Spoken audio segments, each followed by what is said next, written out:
के सिलसिले को आगे बढ़ाएं। और अब बात करेंगे कोरोना वबा की।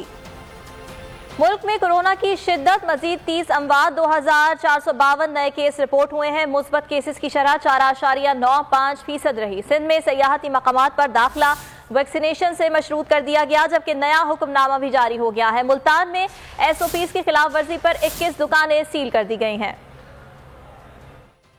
भारतीय वायरस डेल्टा के खौफनाक वार जारी। 24 घंटों में 30 अफराद को निगल लिया। मुल्क में भारतीय वायरस डेल्टा तेजी से फैलने लगा। जानलेवा वायरस से अमवात और केसेस में इजाफा हो गया। शहरियों में भी सरकारी पोर्टल के मुताबिक 24 घंटों में 49,503 टेस्ट किए गए, जिनमें से 2,452 नए केसेस रिपोर्ट हुए और मस्बत केसेस की शरह 4.95% रही। वायरस ने 30 जिंदगियों के चिराग भी गुल कर दिए, जिसके बाद कोरोना से मजमूई अमवात 22,811 तक पहुंच गई हैं।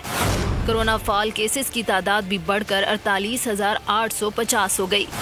सिंध में सियाहती मकामात पर दाखिला वैक्सीनेशन से मशरूत कर दिया गया। शादी हॉल्स में 200 और खुली फिजा में 400 मेहमानों की इजाजत होगी। सिंध हुकूमत का नया हुक्मनामा जारी। मुल्तान में कोरोना SOPs की खिलाफ वर्जी पर जिला इंतजामिया का एक्शन। 21 कारोबारी मराकज सील, दुकानदारों पर 80,000 रुपए जुर्माना आयद। जिला इंतजामिया का कहना है कि कोरोना SOPs की खिलाफ वर्जी पर शादी हॉल सील करके 50,000 रुपए जुर्माना आयद किया गया है।